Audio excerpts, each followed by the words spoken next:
Good morning, ladies and gentlemen, boys and girls, Saturday warriors and couch quarterbacks. Welcome to the OHIO Podcast Game Day Preview Show. It is Saturday. It is week 12 of the college football season, and the stakes are getting higher as the Ohio weather is getting colder. I am your host, the one, the only, the often imitated but never duplicated, the wild man, Chris Wilds.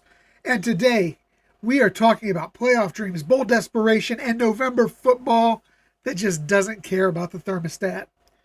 We're going to have 5 stellar segments for you today. That's right, 5. They are going to include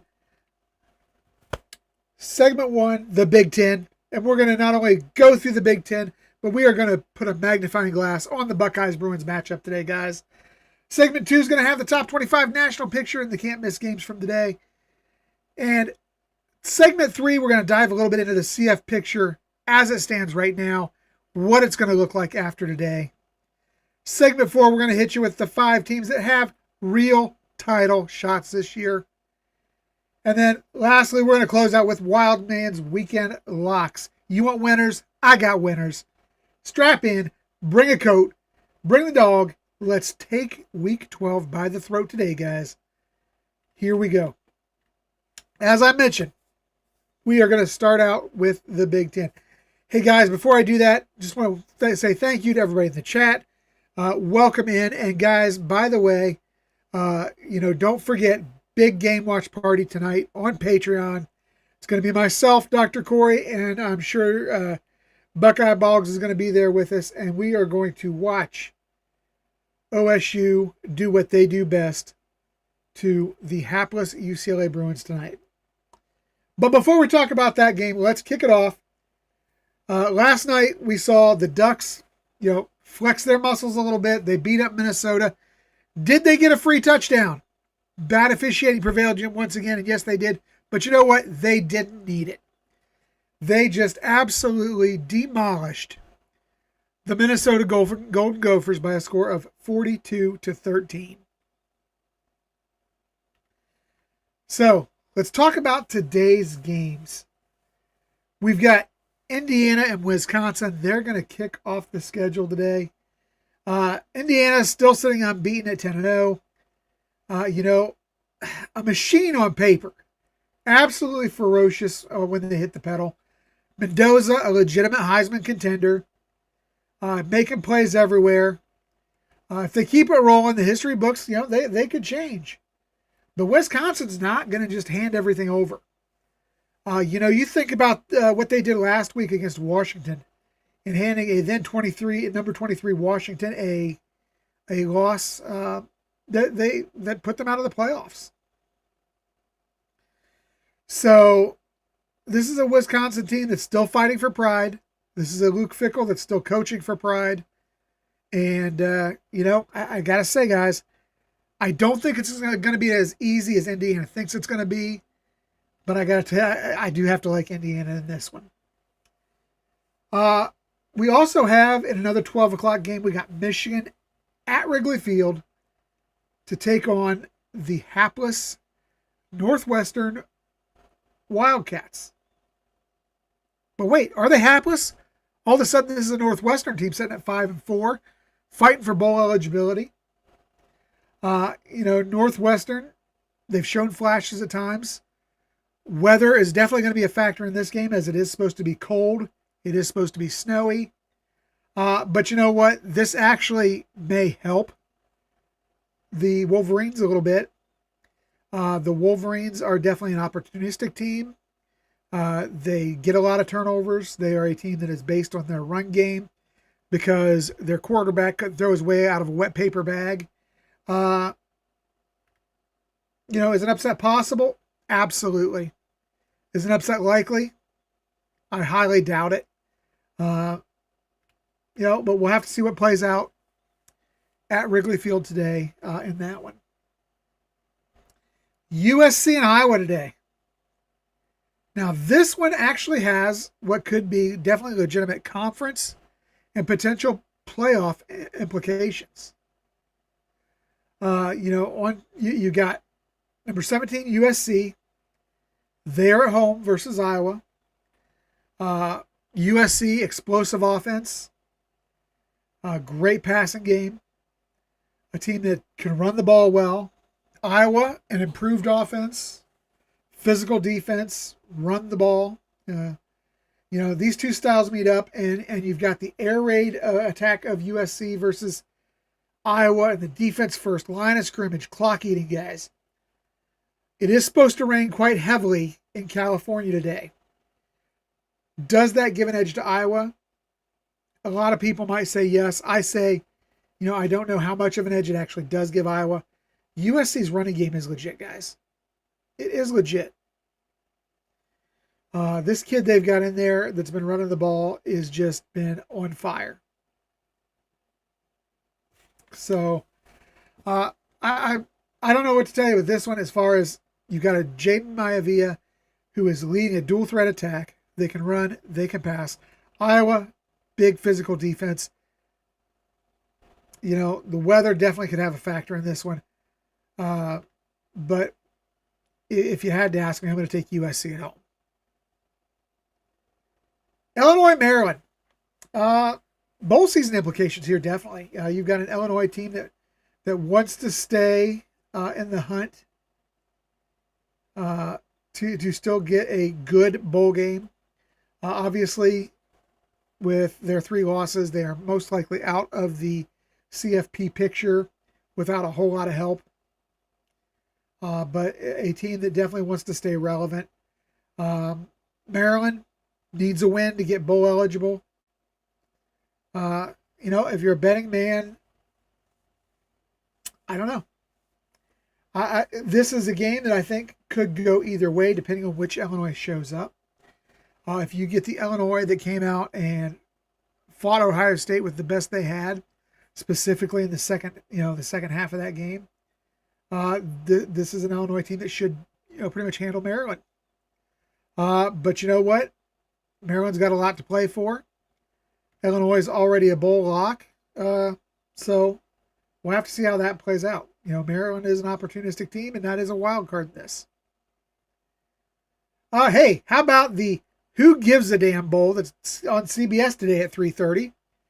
You've got Penn State, former national championship preseason #1. A favorite, along with Ohio State and Texas at the time, to go out and win the national championship. Versus what was thought to be a Michigan State team that was improving.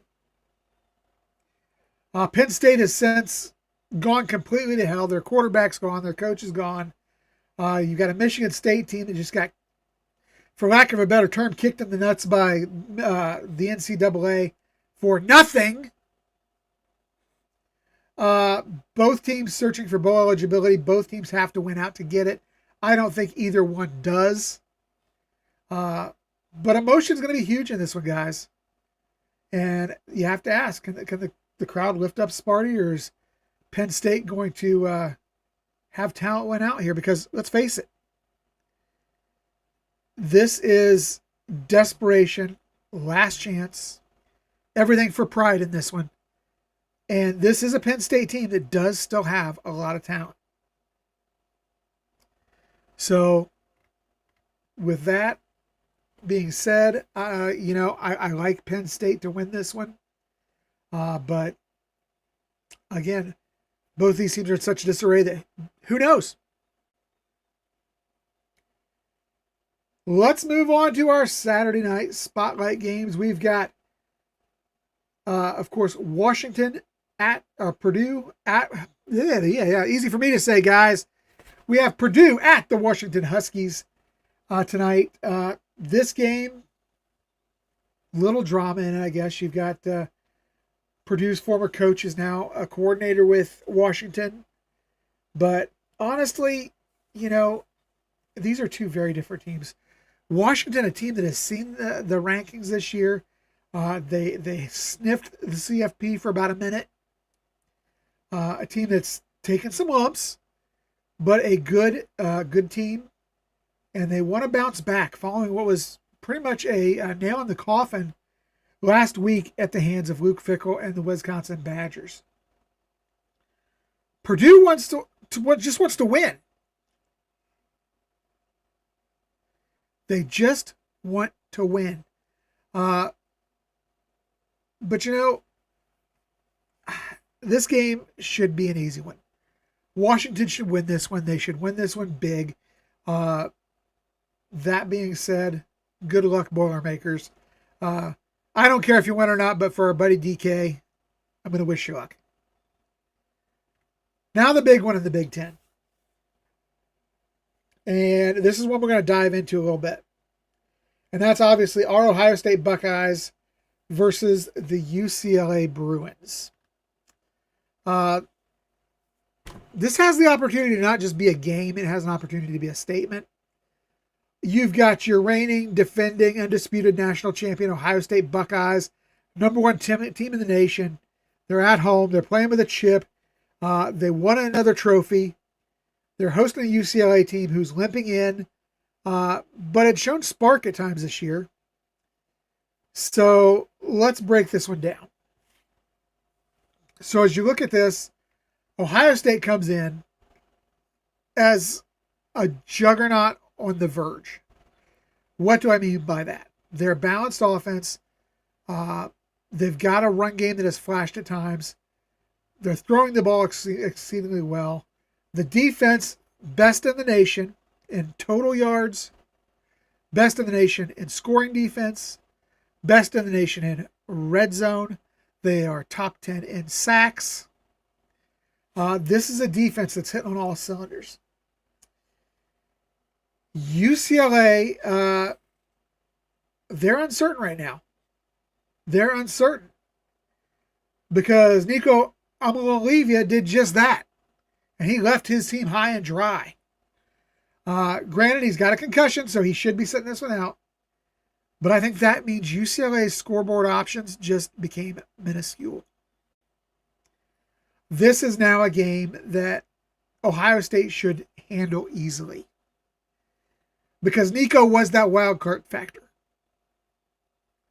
And honestly, you want to see Ohio State get out to an early lead in this one and get their starters off the field as they're calling for the potential of rain and wind late in the game. Let's get the guys, get out to a big lead, get off the field, get the starter or the second string some much needed game reps, and keep everybody healthy. That is Ohio State's goal tonight. The X's and O's of this, you got to give the run game advantage right now to Ohio State. Bo Jackson, he's been a revelation this year since coming in and starting. Now the numbers aren't huge. He's only averaging 76.6 yards per game. But guys, he's been sharing a lot of carries. And I think our offensive line is just going to be dominant against a very weak defensive front for UCLA. UCLA ranks poorly versus the run. They're one of the worst in the country. And that's an invitation for Ohio State to get their ground game going and be dominant. So expect that. Expect a lot of just Ohio State running the ball. Expect a lot of the short pass, that's basically nothing more than a glorified run. Yes, Speedman, I do expect to see a lot of Isaiah West. He is a guy that, along with Bo Jackson, really provides some toughness, as you mentioned. He gets the tough yards. A guy who's averaging, I believe, over 7 yards a carry right now in his limited action. So I think this is a team that, obviously should get well versus a bad UCLA defense. We talked about the quarterback situation for UCLA, which is definitely going to be an issue. Guys, this is not going to be a good situation for UCLA. Rainy conditions at the shoe against this defense with your backup quarterback. That's a recipe for short drives and lots of turnovers. Speedman Carnell, he is fine. He had some nagging injuries, which is why he did not play in the previous game. And honestly, it was just a precaution. He was available if needed. Uh, if he or any of the other Buckeyes are still having nagging injuries or just little ouchies, expect them to rest them a lot in this one because they're not going to need them. So you look at the narrative in this game, and Ohio State is the hunted. Heavy is the head that wears the crown, they say, and the Buckeyes are currently wearing the crown. UCLA, they're playing on guts right now. They're looking for a midseason miracle. If you're the Bruins, a win over Ohio State would be monumental. Andre, I'll address that in a minute. But a win for Ohio State would be monumental. Over Ohio State, rather, would be monumental for the Bruins. So they're going to try to come and play. They just don't have the horses, guys. The message this evening that Ohio State is going to send is depth trumps desperation. What do I mean? The fans have been so desperate, so hungry to want to run the score up, to play ball the way Indiana is playing ball. And we could do that, but why? Be patient, be prudent, get up early, get the starters off the field, get the backups key game reps, and as I said, most importantly, get out of there healthy. Because there is forecasted for late in the game rain and wind, which could cause potential injury. So, guys, I don't want to see Ohio State starters on the field in the second half if it's at all possible. A few key player battles to watch in this one, guys. Ohio State's defensive tackles versus the UCLA interior line. Ohio State should win this easily. UCLA is not going to be able to run, and everything is going to collapse. UCLA, with the absence of Nico, becomes pretty much one-dimensional. And our defense should be able to easily pack the box and just stop the run. Secondary battles, OSU's cornerbacks against UCLA's wideout, they're not going to be able to create separation. They are not going to be able to create separation against our DBs. They're going to get a lot of pressure from the defensive line. You're going to see blitzing by the linebackers. This offense for UCLA without Nico, I don't know if they score. I don't think they have enough to even put a point on the board against Ohio State. And then, of course, our offensive line versus UCLA's front seven. Can the Bruins get pressure without sending themselves into giving up the big play? Absolutely not. Absolutely not. I'm telling you right now, UCLA's front seven does not stand a chance against this Ohio State line. UCLA is not a very good team in the area of sacks. They give up quite a few, but they don't get very many. This is an Ohio State game where we should see both sides of the ball get really well, really early. And I can't be timid about this one. I expect the Buckeyes to win and win big. It is going to be a demoralizing victory for us as far as UCLA is concerned. It's going to be physical. It's going to be methodical. The crowd, for Ohio State, to me, this is a crowd that'll be pumped up, but they're going to have a hard time after the half staying engaged, which is sad. But we've all seen our crowds down at the shoe. As the weather rolls in and we've got a big score, it's going to be hard for these guys to stay engaged. But I think this is a multi-score victory, obviously, and UCLA, thanks for coming. So Big Ten Week 12 is kind of a Saturday that sells stories. we've got the playoff clock ticking on a few teams, bowl hopes trembling, and the Buckeyes, setting the tone for the postseason because that's what they do. Indiana, Ohio State should both do well today. Michigan's going to get a cold weather test today. I think that is good for them, as we are going to be going in there, obviously into Ann Arbor at the last week of the season. And Ohio State really hasn't had that nasty cold weather test yet. USC, Iowa's going to be a game about weather tonight, so that's one that's going to, kind of be a flip of the coin, I think. That does it for our Big Ten wrap-up, guys. We're going to go ahead and we're going to jump over at this time to national wrap-up. But before I do that, I'm going to take a look through the chat here and see, yeah, I agree. Speed, USC, Iowa may be the most competitive game of the day, in the Big Ten at least. Tyler says, some are questioning why Nico isn't playing. My understanding is he does legitimately have a concussion. He suffered a concussion last week, and he does legitimately have a concussion. Andre, I told you I'd get back to addressing this one. Do I think that we will see more Lincoln in different packages? Yes, I do. Yes, I do.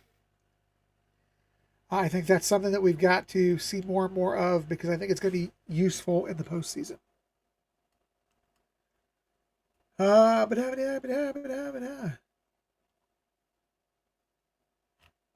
All right. So again, that does our Big Ten wrap up for the day. So we're going to hop over to the top 25 games across the nation. And guys, it is time to blaze that map across the nation. And we're going to start with our noon tour. And we are going to take a look at, let's actually start out with the mess that was last night. Eric and Sean and I believe TG were on. And they were on our Patreon channel, and they actually called this game sort of. Had a little chat during the game. But it was Louisville gets knocked off in Death Valley. Clemson gets a gritty win, what we call it. How about a game where both teams just sucked? That's what we should call it. Dabo's crew trying to salvage a season. Louisville bowl eligible, but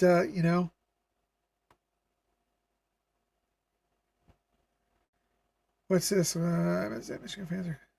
Michigan fans are complaining that a kid with a concussion isn't playing today. Well, Tyler, what would you expect from a bunch of tactless, ignorant, knowledgeless idiots from Ann Arbor? I don't think you should expect anything less. Okay. So, last night, as I said, Louisville gets knocked off in Death Valley. Dabo's career lasts another week. Today, we've got several games. We've got a couple big ones at noon, starting with Texas A&M defending their home field against South Carolina. South Carolina, a team that, I kind of feel for a little bit. They've got Norris, their quarterback, who has basically shut it down for the season, has let him know that he's going to enter the transfer portal. I have a problem with this, guys. I have a problem with quitting on your team partway through the season just so you can enter the portal. But that being said, Texas A&M should handle this game easily. I mean, this should not even be close with their quarterback setting this one out. Another big noon game, we've got Notre Dame traveling to Pitt. Now, this is two ranked teams. Pitt's been on a hot streak lately. Two of the best defenses against the run in the country. And you've got C.J. Carr. He's performing well. This Pitt Notre Dame is about defense. It's about power running. And this is Jeremiah Love's opportunity to create a Heisman moment. So I'm watching to see how this one goes. I do not like Notre Dame. We all know I don't like Notre Dame. I despise Notre Dame. Specifically, I despise their coach. That being said, I think Notre Dame should win this game, but I think it's going to be close. And I do hope that Jeremiah Love does have a great game because I think he's a guy who is overlooked and should be in the Heisman discussion a lot more than he is.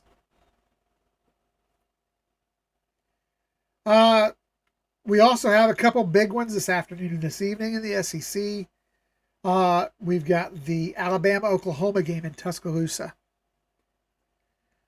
Man, that's going to be a good one. Two teams I think a lot of people consider blue bloods.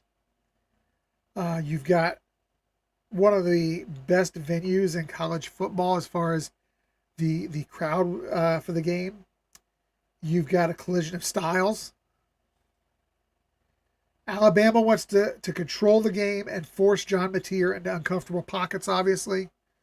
Oklahoma wants to use tempo. They want to get big plays. I thought this game would open with a bigger spread than it did. It's only 6.5. The betting public has this game close. This game's going to hinge a lot on the pass rush. Now, Oklahoma has a very good pass rush. It's going to, hinge on red zone efficiency. Alabama's very good in the red zone. So, for me, I think this is going to be a very, very good game to watch. I give the edge to Alabama because it's at home and because I think offensively they can do a little more. John Mateer just has not been the same since he came back from injury. So I'm going to give a slight edge to Alabama in this one. But again, let's see how it plays out. And I'm with you, Speedman. Go Sooners. I am not a fan of Alabama football, but I do believe that right now they are one of the best 5 teams in the country.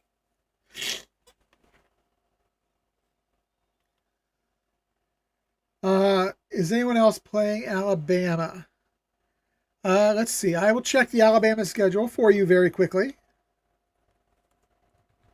We know they have... Oh, well, wait a minute. There's only 2 weeks left. We know that means they get the Citadel or some kind of soft FCS school next week. And then they get Auburn the final week of the season. So I don't even have to look at that one. We know that's where that one goes.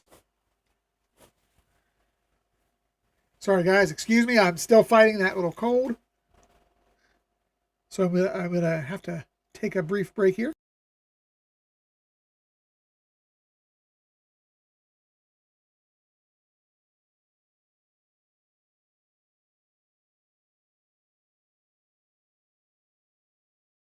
Andre, this is a great question. This is a question we're going to address a little bit later in my my segment about the CFP, how it looks this week, how it could look next week. So, all right, so let's hop over to the Big 12 for another matchup. This afternoon, we've got UCF traveling to Texas Tech, number 12, Texas Tech, of course. I'm sorry, yeah, right. Anyhow, UCF versus Texas Tech in Lubbock. The Red Raiders are a powerhouse at home. This is a Texas Tech team playing a UCF team that it does not even have a winning record. Texas Tech's going to walk away with this one and keep their championship hopes alive. You've also got number 15, Miami. They're going to play NC State. This is the Hurricanes' final home game to really make a statement. NC State is going to force Miami's defense to tackle play after play after play. I think this is a Wolfpack team that, let's not forget, they knocked off Virginia earlier this season. I think this is a Wolfpack team that can compete with Miami at least for 3 quarters. It's a Miami team that we have seen at times play down to the level of their competition. So I think this is going to be a closer game than people think. And if Bailey can carve out time, I think the Wolfpack can hang in this one and hang tough right to the end.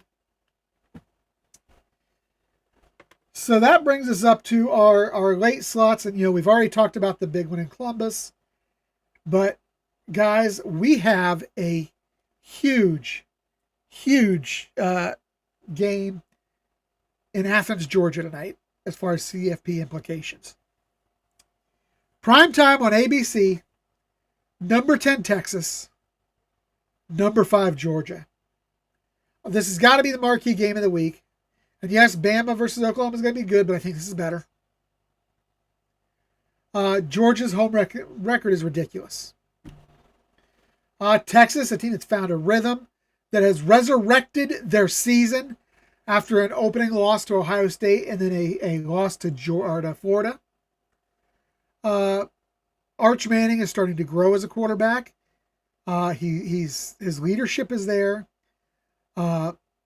He is a guy who I think is maturing week by week. Is he ever going to live up to the hype? Probably not. The hype was unfair. The hype belonged to Peyton. The hype belonged to Eli. It wasn't fair to put it on Arch. But he's still growing as a quarterback. Georgia's physical dominance has been great. And I think a lot of this comes down to the coaching. Not to mention, obviously, a very, very emotional crowd that's going to be at Sanford Stadium. And, this is my thing, guys. This is a Georgia team that has been bailed out by bad officiating 3 times this season. 2 that were game-changing. I want you to think about that. Your number 5 team in the nation should have, at minimum, 3 losses right now. Now, people will say, well, back in 2002, Ohio State had close calls all the time. They did. And just like Indiana last week against Penn State, I think a mark of a good championship contender is one that can weather the tight games. But we're not talking about tight games. We are talking about being handed games by officials. And that's happened on at least 2 occasions, if not 3, with Georgia this season. They are a paper champion.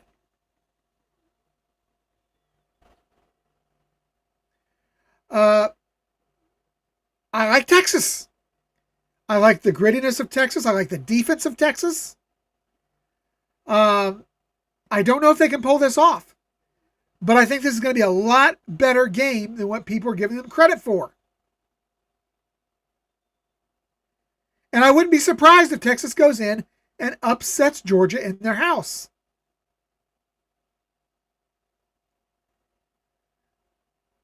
All right. Big late game of the night. We got number 12 BYU versus TCU. BYU's defense against a Baylor offense. If BYU flies under the radar, I don't know who's really the favorite here. I mean, these are 2 teams that I think are pretty evenly matched. BYU and TCU are 2 very evenly matched teams. And I think I said Baylor earlier. I don't know why I said that. But these are 2 teams I think can play.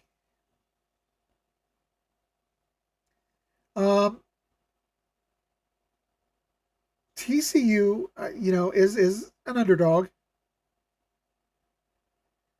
BYU comes in ranked 12th, still hoping for a Big 12 title, still hoping for an opportunity to get in the playoff.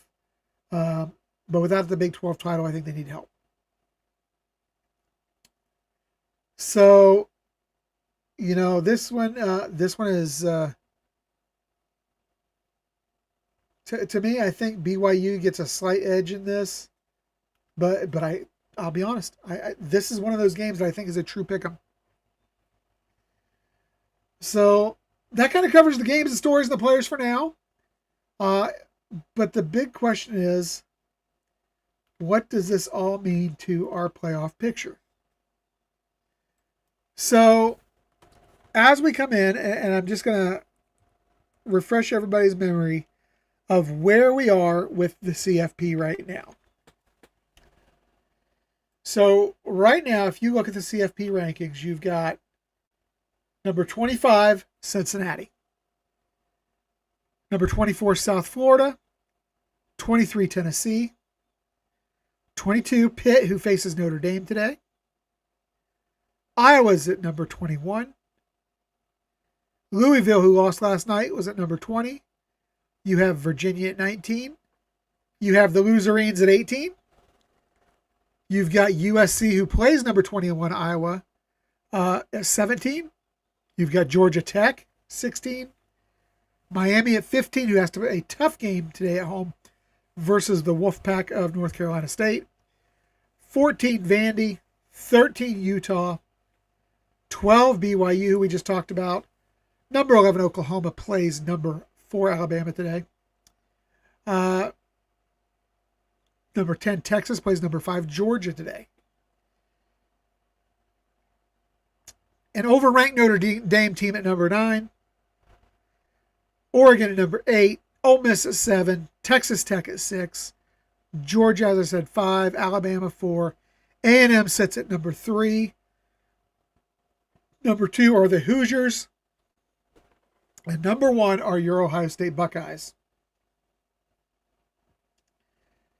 So that's where we stand as the CFP has determined it so far. Now, the committee watches, the polls chatter, the ranking pendulum will swing on Saturdays. But that is where we currently stand. Now, what could potentially happen today? Number 1 and number 2 should win out, as should number 3. I think the top 3 teams are all safe. I think the top 3 teams all stay in their current positioning. Number 4 and number 5 are at risk. Number 4, Alabama, if they beat Oklahoma, their stock's up. A top 10 win over Oklahoma kind of secures their spot. And they would stay on a crash course with Texas A&M for the SEC championship game.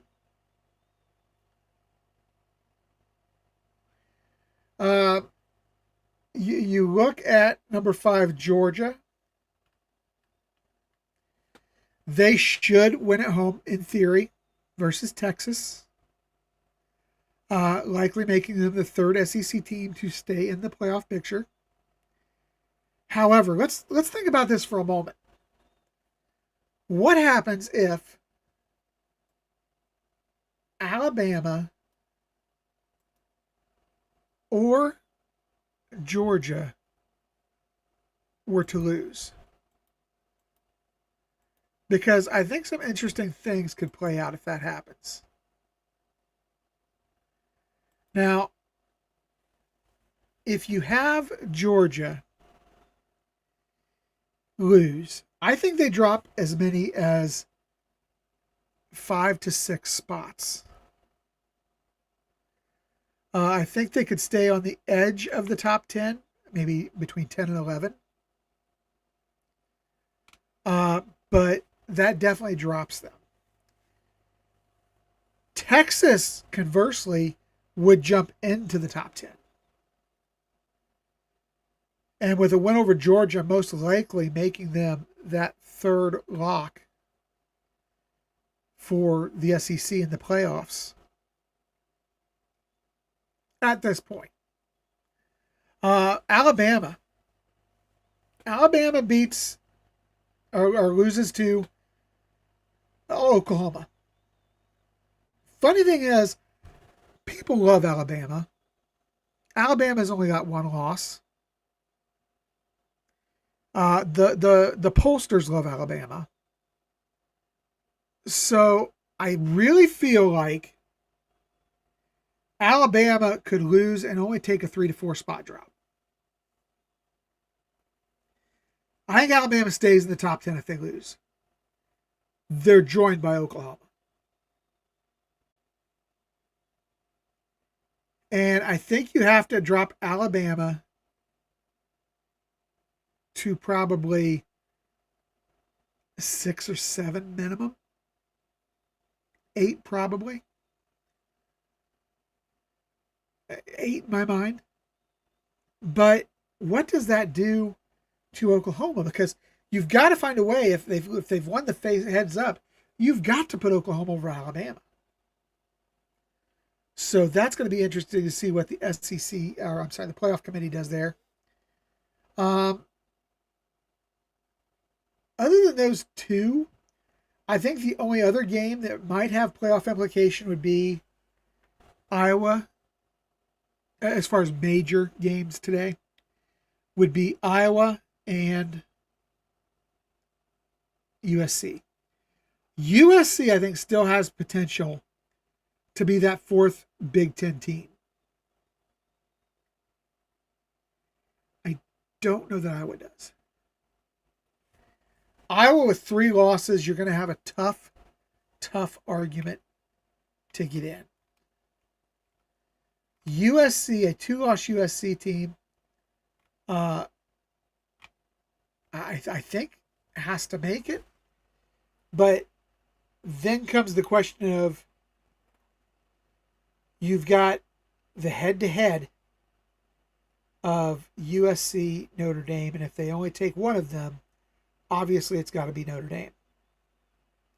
But conversely, you've got a 2-loss Miami team that's in the picture.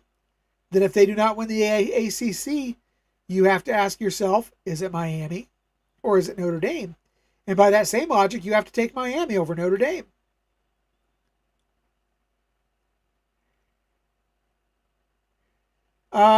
This college playoff picture is going to be just chaos.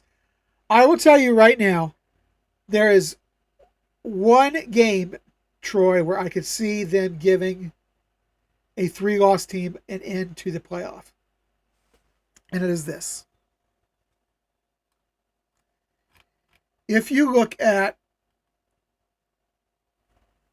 Georgia and Texas, I think the resumes are strong enough to where, and I don't like saying this, I hate saying this, I don't agree with this, but I think that the way the committee will look at it is, Georgia takes a second loss, then okay, it's not a big deal. They can still get in. But what if they lose to Georgia Tech at the end? Which would probably be, which is going to be a ranked matchup. I think Georgia could still sneak in. Don't like it, but I think it could happen. Then you've got the same thing with, if Texas loses to Georgia, that would mean their losses would be to number 1 Ohio State, number 5 Georgia, and on the road in the Swamp. But they also have top 10 wins. They also have top 10 wins. And that's something Notre Dame doesn't have. And they've got them at number 9. I don't like it. If I had to choose between a 3-loss Texas and a 2-loss Notre Dame, I'm taking Texas every day of the week. And twice on Sundays. With those losses, those are better losses than what Notre Dame had.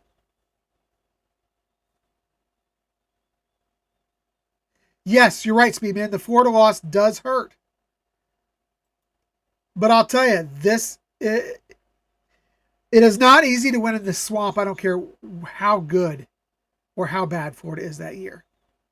It is not easy to win in the Swamp.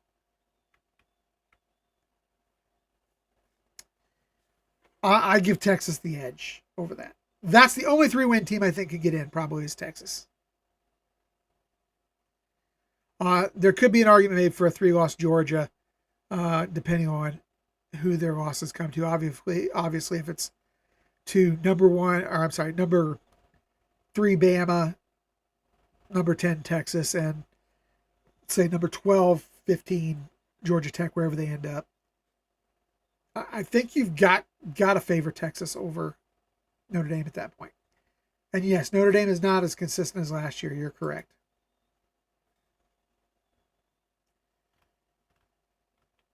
So, guys, that's where I'm at. That's what I'm thinking.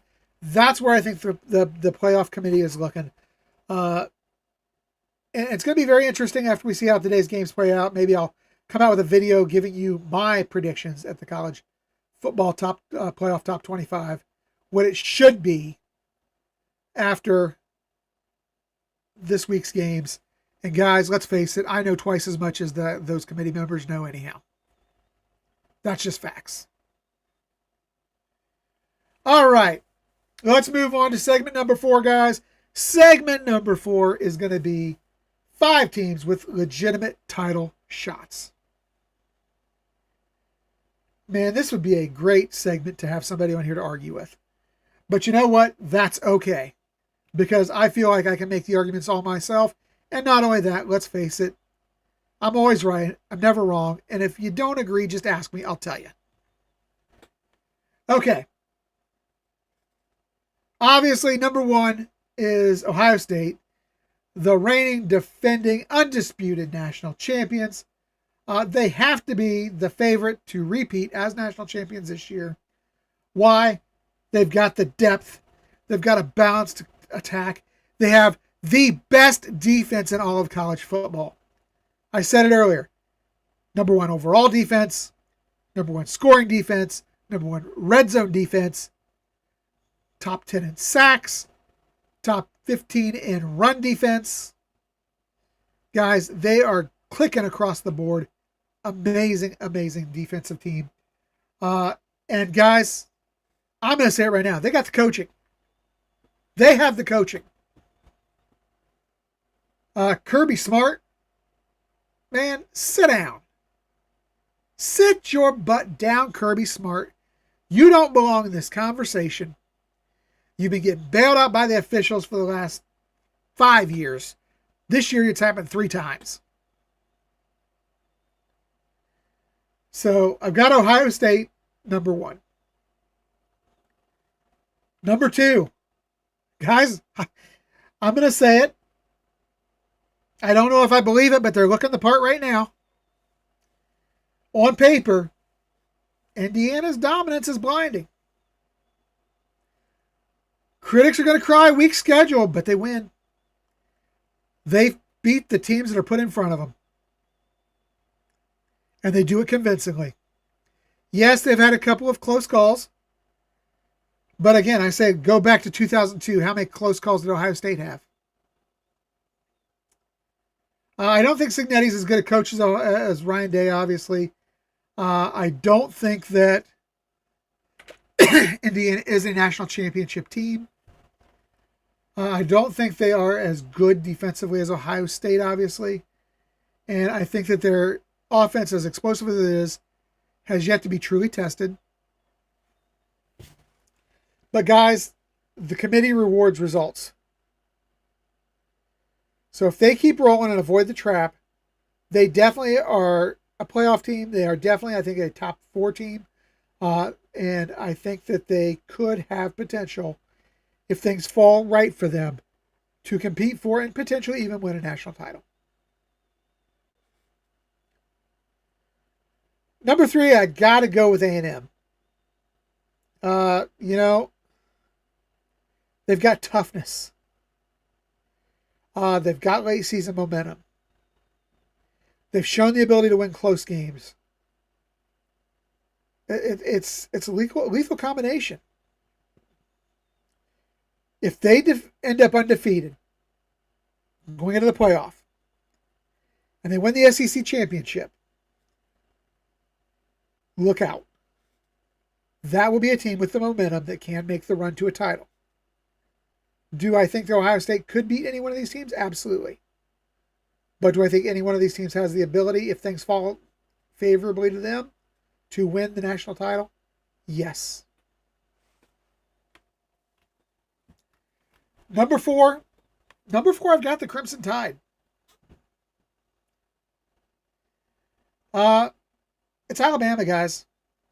Yes, I know Nick Saban's not there, but they have experience, they have depth. Uh, Coming off a down season, they have a lot of talent.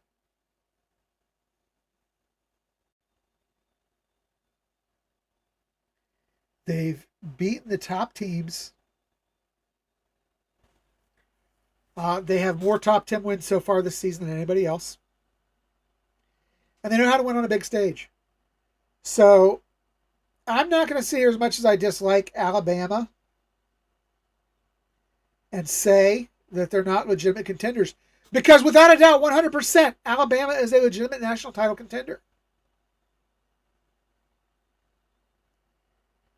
And I'm going to preface this, or I'm just going to follow this up by saying, same thing. Do I think Ohio State can beat them? Yes. And you're right. This is a scary thought. As good as they are, what if they still had Caleb Downs and Julian Sayin? But I think Alabama's team Ohio State can beat. But if things go the right way for Alabama, I think that they could play for, if not win, a national title. And then the last one, and people are going to absolutely flip out when I say this. But guys, I honestly believe it to be true. I believe if Texas beats Georgia tonight, the number 5 spot should belong to them. Yes, they have 2 losses. Right now, they've got 2 losses. They lost to Ohio State and Columbus. They lost to Florida in the Swamp. They have wins over San Jose State, which was Eric's Group of 5 team that he picked to take this thing. They've got wins over number 6 Oklahoma, over number 9 Vanderbilt, they would have one over number 5 Georgia, should they win this tonight. And that would put them on a crash course with A&M the last week of the season. But as of right now, I'm going to tell you, I truly believe it's a 4-horse race, but I said I was going to pick a top 5. And I really think that Texas is the 5th best team in the nation right now. And that is primarily because of their defense, their leadership, and the fact that they are playing one of the toughest schedules. And yes, they've lost 2 games. I get that. But if they come out and win out the season, which would mean a win over Georgia and a win over A&M, how could you question it?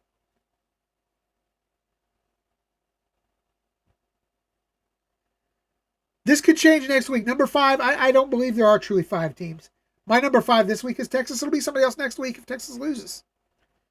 But those top 4, those 2 Big Ten, and those 2 ACC games, Oregon has looked good against anybody who doesn't have talent this year. I agree. And they looked good against Minnesota last night. Although they were gifted an extra touchdown.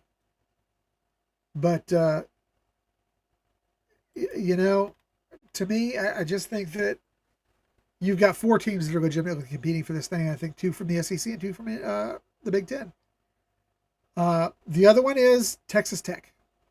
Texas Tech probably replaces Texas should Texas fall tonight.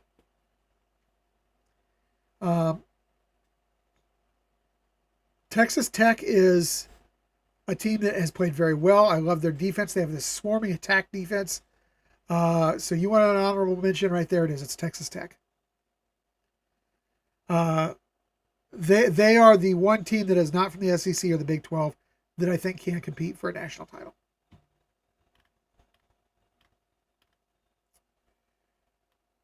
So that being said, remember, injuries, weather, one-off blowouts, that can change everything. That's why college football is the most human of sports. It's beautiful, it's fragile, and it is brutal by turns. That is what makes college football the greatest sport in the world. And that's where I stand out with my 5 teams that can do it this week. Okay. We're going to wrap this thing up today, guys, with my Wild Man's Weekend Locks. And I'm going to go on here just real quick. I'm going to go ahead and go over here, and I'm going to pull up my friends at FanDuel just to make sure none of the odds have changed on me before I start. So, we're going to kick it off. Number 1, OSU. Guys, this one is a huge, huge spread. I believe, if I'm not mistaken, it was 30.5, and I'm just going to verify those odds right now. 34.5 right now. Ohio State is laying 34.5. I think I got in at 30.5. But even at 34.5, guys, that's a lot of points to lay. However, as I mentioned before, Nico, I'm going to leave you. Just left his team high and dry due to a concussion and lingering flashbacks from a cracked helmet. He's not playing. The UCLA team has no Nico, no defense, and will have absolutely no chance versus Ohio State. Ryan Day is not going to try to run this thing up, guys, but it's going to happen organically. The Buckeyes are just that much better. I'm taking the Buckeyes to cover, even at 34.5. Oh. Next, we're going to hop over to Notre Dame and Pitt. And this is a game that currently Notre Dame is a 12.5 point favorite. They're going to Pitt. 2 great rush defenses.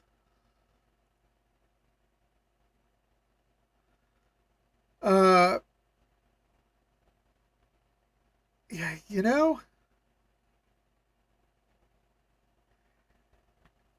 I've toyed with the idea of picking the upset here. I really have. But then I wonder to myself, is it just my emotion? Is it my just total despising of Marcus Freeman that is skewing my view? So I'm going to take the Irish. I'm going to lay the 12.5. But guys, I'm not going to be surprised if that one jumps up to bite me in the butt. I'm going to take it. I'm going to lay the 12.5, but I'm not going to be surprised if Pitt at least covers. USC Iowa. USC Iowa is a game where you've got USC 6.5 point favorites. It looks like it's going to be a sloppy game. Iowa grinds. I am not overly confident in calling this for either team. The over-under sits at 48.5. And, you're talking about an explosive USC offense, an improving Iowa D offense. Iowa has a good D. USC has no D.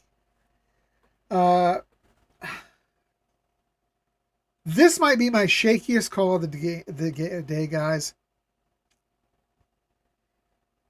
Give me Iowa in the 6.5 points. I'll take the points.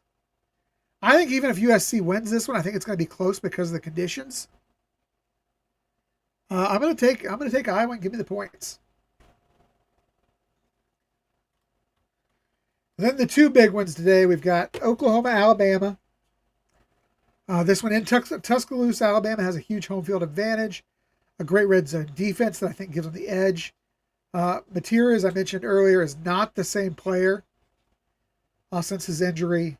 I think this is a legit Bama team at home fighting for a bye week, week 1 of the college football playoff.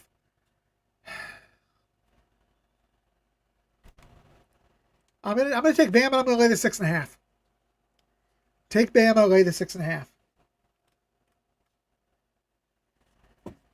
And then the last one, Georgia. And I've talked about this ad nauseum. I talked about it earlier today.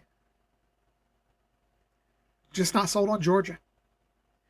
Even though they are a home favorite, and they should be. They should be, don't get me wrong. Sanford Stadium is a terrible place to have to play. A team that's been bailed out so much this year with bad officiating. I just feel like eventually that luck is going to run out. And I don't know. I've been debating on whether to take Texas outright or not. Because I just feel like I said, I think the luck runs out. I think Texas is playing as good as anybody this time of the year. I really love Texas's defense. I think that Arch is settling in to the type of quarterback he needs to be. He stopped trying to live up to the hype. And he's just out there playing. And granted, he still had a bad game here and there. But I think he's still learning.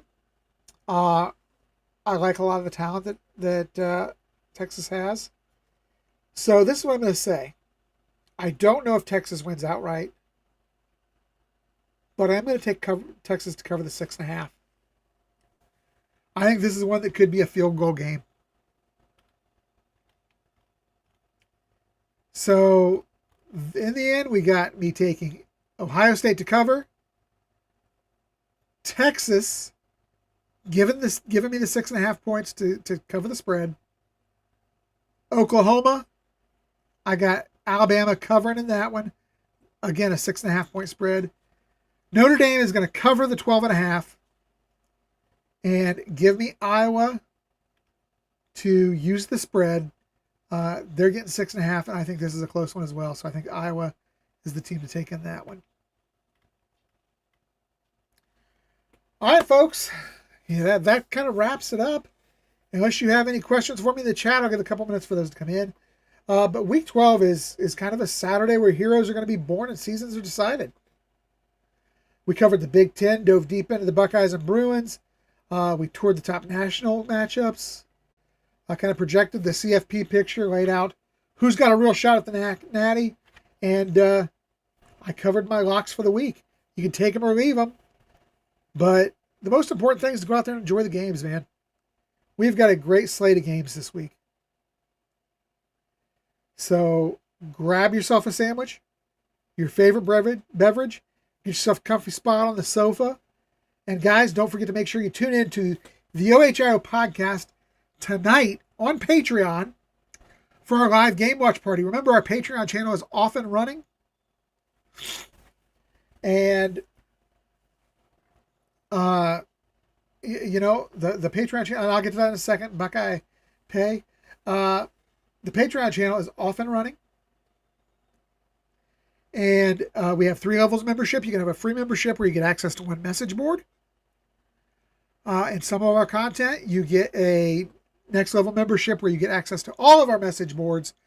Lots of great content. And of course, that's a $5 membership, which will also get you into our game watch parties. And then a $20 membership, which will get you one of our official ball caps, get you registered for our monthly prize drawings, and of course, get you all the great content that we have to offer on Patreon.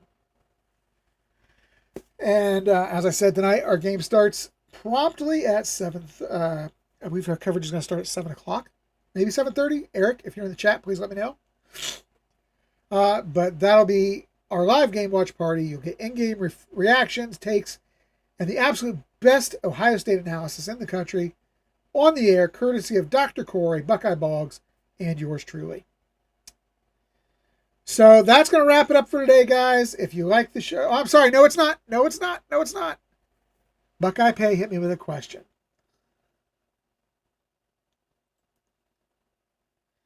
What do I think of James Franklin potentially going to Virginia Tech?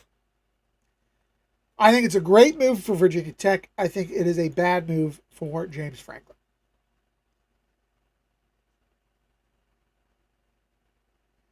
Yeah, I definitely got a cold, Mr. Bucknuts. It's rough. Uh, I don't like the move. I like the move for Virginia Tech. I think he's a good coach, and he will be a good coach, a great coach in a bad conference. I don't like the move for Franklin because I just flat out think he could do better. Nothing against Virginia Tech, but I just think he could do better. All right, so guys,